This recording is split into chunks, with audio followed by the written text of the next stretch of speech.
Hello दोस्तों, आज हम बात करते हैं एसएससी सीजीएल 2025 की, क्योंकि अपकमिंग डेट डिक्लेयर हो चुकी है।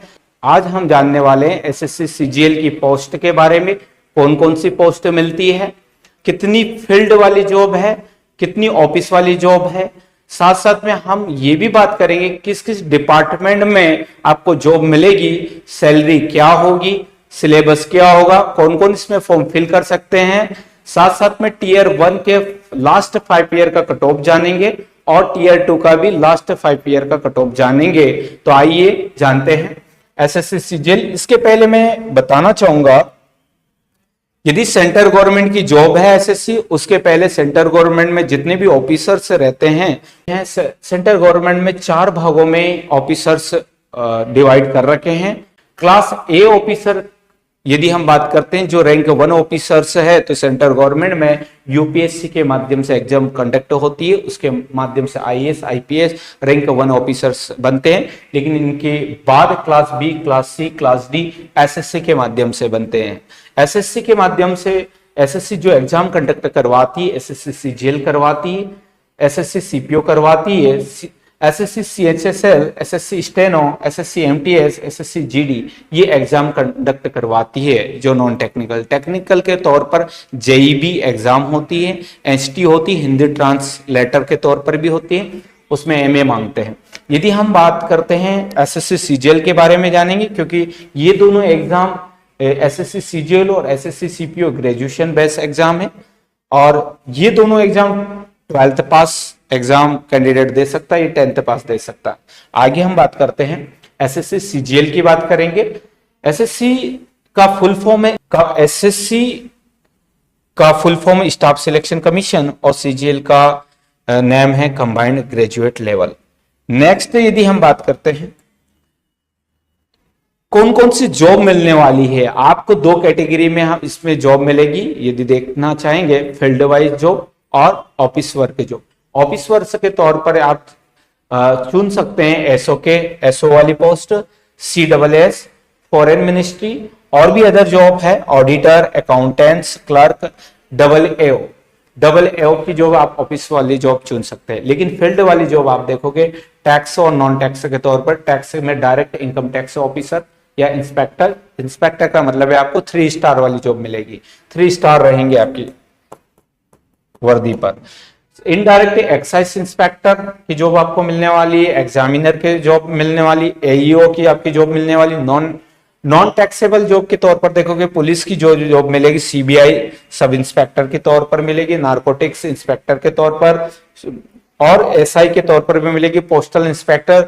और इसमें एक ईडी की भी जॉब मिलती है। ईडी की भी जॉब बहुत अच्छी जॉब है। जो किस किस डिपार्टमेंट में आप काम कर सकते हो, तो आईएएस डिपार्टमेंट में भी आप काम कर सकते हो, आईपीएस जितना भी पूरा पुलिस बल के डिपार्टमेंट में इसमें जरूरत रहेगी, आईपीएस, एआईएएस काम आपका वही रहेगा, लेकिन इन डिपार्टमेंट के में भी आप जाओगे।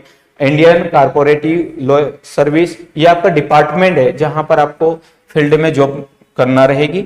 साथ साथ में एज की बात करते हैं, कौन कौन एज वाला इसमें फॉर्म फिल कर सकता है, तो मिनिमम सभी जॉब के लिए 18 वर्ष तो होना चाहिए। अधिकतम की बात करते हैं तो अधिकतम 18 से 30 ये जनरल कैटेगरी के लिए है। ओबीसी के लिए आप हो तो 3 वर्ष जोड़ देंगे, एससी और एसटी के लिए तो +5 जोड़ देंगे। ये 18 से 30 वर्ष की जॉब है जो ग्रुप बी के लिए है। यदि हम 4 की बात करते हैं, क्लास सी की बात करते हैं, तो 18 से लेकर 27 वर्ष के लिए रहेगी।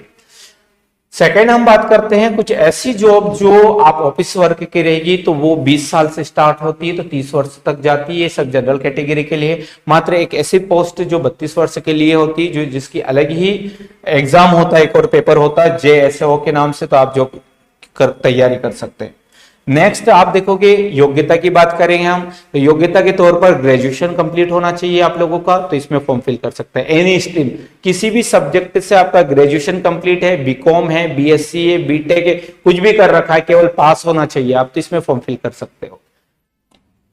हम बात करते हैं 2025 की, कब एग्जाम डेट होने वाली, कब फॉर्म फिल होने वाला है, तो 9 जून 2025 से फॉर्म आ चुके हैं। लास्ट डेट जो रहेंगे 4 जुलाई 2025 को रहेगी। इसके एग्जाम सीजीएल टीयर 1 की जो एग्जाम रहेगी 13 से 30 अगस्त के बीच में एग्जाम चलने वाली है। बात करते हैं हम कितने प्रोसेस में होती है सिलेक्शन प्रोसीजर। टीयर 1 के तौर पर हम प्री एग्जाम भी कह सकते हैं, जो 200 नंबर की होगी, 100 क्वेश्चन रहेंगे। ये एग्जाम केवल क्वालिफाई होती है, ये क्वालिफाइंग होती केवल आपको टीयर 2 के लिए ले जाती है। मेरिट जो बनती है वो टीयर 2 से बनती है, उसका भी देखेंगे। टीयर 2 होने के बाद मेरिट में नाम आ जाने के बाद डॉक्यूमेंट से वेरिफिकेशन होगा। डॉक्यूमेंट वेरिफिकेशन डिपार्टमेंट के तौर पर होगा, जो भी आपको डिपार्टमेंट मिलेगा, डिपार्टमेंट डॉक्यूमेंट्स आपका वेरीफाई होने के बाद ज्वाइनिंग मिल जाएगी। नेक्स्ट यदि हम देखते हैं यहां पर सब्जेक्ट की बात करते हैं, एसएससी सीजीएल टीयर 1 में यदि आप कौन कौन से सब्जेक्ट पढ़ोगे और कौन कौन से सब्जेक्ट एग्जाम में आएंगे, तो ये रीजनिंग आएगी 25 क्वेश्चन, एक क्वेश्चन 2 नंबर का रहेगा तो 50। जीके आपका आने वाला है, जीके 25 क्वेश्चन रहेंगे, 50 मार्क्स का रहेगा। एप्टीट्यूड रहेगा जिसको हम बोलते हैं मैथ्स, मैथ्स आपका जो आने वाला 25 आने वाला 50 क्वेश्चन रहेगा। इंग्लिश आपका जो रहेगा इंग्लिश 25 50। टोटल जो क्वेश्चन रहेंगे 100 क्वेश्चन रहेंगे, एक क्वेश्चन 2 नंबर का है तो मार्क्स 200 रहेगा। जो टाइमिंग जो आपको मिलने वाला है वो बराबर 1 घंटा मिलने वाला है, 1 घंटा में आपको पूरा पेपर सबमिट करना होगा। सेक्शनल वाइज विंडो ओपन नहीं होगी, टोटल आपको टाइमिंग रहेगा। आप चाह सकते हैं कि पहले रीजनिंग करना तो रीजनिंग करो, पहले जीके करना जीके करो, जिसमें जितना समय देना उतना, लेकिन टोटल टाइमिंग रहेगा 1 घंटा। नेक्स्ट हम यदि बात करते हैं हम कि कट ऑफ क्या रहेगा, यदि हम मेरिट एसएससी सीजीएल टीयर 1 दे चुके एग्जाम तो मेरिट क्या बनेगा, मतलब एसएससी सीजीएल टीयर 1 की एग्जाम दे चुके हैं तो टीयर 2 के लिए कितना क्वालिफाई रहेगा। तो लास्ट हम 5 ईयर का कट ऑफ की बात करेंगे। आप देख सकते हो कैटेगरी वाइज, ये 2024 का, 2023, 22, 21 और 20। 2024 यूआर अनरिजर्व 153 नंबर 200 में से, कितने में से, ये 200 में से लाना है, 200 में से 153, तो आप मेरिट में आ चुके हैं, मेरिट में नहीं क्वालिफाई हो चुके हैं। एसएससी 126, एसटी 111, ओबीसी 146 और ईडब्ल्यूएस 142, ये 2024 का है। 2023 का भी देख सकते हो, 22, 21 और 20 का भी देख सकते हो। ये आप क्वालिफाई हो जाते हो तो टीयर 2 के लिए एलिजिबल हो सकते हैं, जिसका हम देखेंगे एसएससी सीजीएल टीयर 2 का क्या रहेगा। तो इसमें मैथ्स रहेगा, सब्जेक्ट और रीजनिंग रहेगा। ये एक पेपर होगा, पेपर 1 एक अलग से होगा, होना एक ही दिन एग्जाम है, लेकिन इन दोनों के लिए एक अलग समय मिलेगा। जो 30-30 क्वेश्चन रहेंगे, एक क्वेश्चन आपका जो रहेगा वो 3 नंबर का रहेगा, तो ये 90 ये रहेगा, 90 ये रहेगा।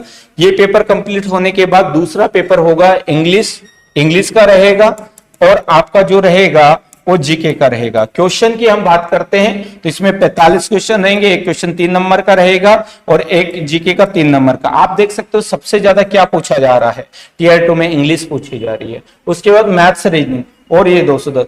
टोटल जो मेरिट बनेगी वो बनेगी आपकी 390 की बनेगी, 390 की मेरिट बनेगी। कंप्यूटर के 20 क्वेश्चन रहेंगे, ये क्वालिफाई नेचर का रहता है, केवल क्वालिफाई करना है। 20 में से 12 क्वेश्चन जनरल के लिए, 10 क्वेश्चन ओबीसी के लिए, एसटी एससी के लिए 8 क्वेश्चन है तो क्वालिफाई है, इसके नंबर ऐड नहीं होंगे। डाटा एंट्री स्पीड टेस्ट होगी, बस गलतियां नहीं होना चाहिए। इन दोनों के लिए आपको 15 मिनट मिलेगा, जो टाइमिंग रहेगा 15 मिनट मिलेगा, 15 मिनट में ये रहेगा, ये क्वालिफाई नेचर का रहता है। ये कंप्यूटर जो 20 क्वेश्चन रहेंगे, एक जो रहेगा 3 नंबर का रहेगा तो 60 नंबर का, तो ये क्वालिफाई नेचर। मेन पेपर हमारा ये होगा पेपर 1 पेपर 2 के तौर पर। नेक्स्ट यदि हम देखते हैं यहाँ पर कट ऑफ किया जाएगा, 390 में से कितना नंबर लाना है तो हम मेरिट में आ सकते हैं। 390 में से 2024 का आप देख सकते हो जनरल कैटेगरी का 287 है, ईडब्ल्यूएस का 265 है, ओबीसी का 271 है, एससी का 252 है, एसटी का 241 है। नेक्स्ट यदि आप देख सकते हो अलग अलग 23, 22, 21 और 20 का है। नेक्स्ट आप सिलेबस की बात करते हैं तो सिलेबस में क्या पढ़े मैथ्स के लिए, तो मैथ्स का सिलेबस आप देख सकते हो सिंप्लीफिकेशन से लेकर परसेंटेज और एडवांस मैथ्स भी, ये टोटल 18 टॉपिक है जो आपको पढ़ना है मैथ्स के। नेक्स्ट यदि हम देख सकते हैं यहाँ पर रीजनिंग का रहेगा, रीजनिंग के भी 18 टॉपिक है लगभग, और मिसलेनियस के तौर पर हम देखा जाए तो 3-4 और टॉपिक जो रहेगा आप देख सकते हैं वो भी इसमें इंक्लूड है। ये हम इसमें रीजनिंग में नहीं जोड़ेंगे, अलजेब्रा, ये जियोमेट्री, ये मेंसुरेशन, ये मैथ्स का आ चुका है। टोटल 22 टॉपिक है, कुछ टॉपिक नहीं है, तो टोटल बहुत ही आसान रहेगा, वो हम इसमें बता देंगे, ये नहीं है ये। नेक्स्ट यदि हम देखेंगे यहाँ पर इंग्लिश के ये टॉपिक रहेंगे टोटल नेक्स्ट यदि हम बात करते हैं हिस्ट्री जीके, कौन कौन से टॉपिक है जो जीके के आना है, हिस्ट्री के आना है, ज्योग्राफी के, economics, polity, science and technology, book and author जिसको हम करंट अफेयर, स्पोर्ट्स, अवार्ड मतलब मिसलेनियस के तौर पर हम जान सकते हैं, ये आपका रहेगा सिलेबस। नेक्स्ट यदि हम बात करते हैं सैलरी की, तो सैलरी कैसे है, तो पे लेवल 7, पे लेवल 6, पे लेवल 5, पे लेवल 4 कैटेगरी वाइज बांट रखा है। सभी जो इंस्पेक्टर की जॉब है उनको हर लेवल में बांट रखा है। ग्रुप सी के तौर पर जो रहेगी कम सैलरी है, ग्रुप सी के तौर पर जानी जाती है। ग्रुप बी के लिए आप देखोगे, ग्रुप बी मतलब जो जितने बड़े पद रहेगा, जितना अलग अलग, तो सैलरी आप देख सकते हो, ये उनकी सैलरी रहेगी अलग रहेगा। बाकी आपको कोई भी क्वेरी रहे तो कमेंट सेक्शन में कमेंट्स करें। यदि आप चैनल पर नए हैं तो चैनल को सब्सक्राइब कर ले। और भी सीजीएल के बाद में सीपीओ का एक वीडियो बन चुका है, एमटीएस, जीडी सभी का, जिसमें तमाम जानकारी मिलेगी। यदि आप चैनल पर नए हैं तो चैनल को सब्सक्राइब कर ले ताकि अपकमिंग वैकेंसी के बारे में आपको पूरा डिटेल्स मिल सके, ताकि आपको नोटिफिकेशन आ जाए।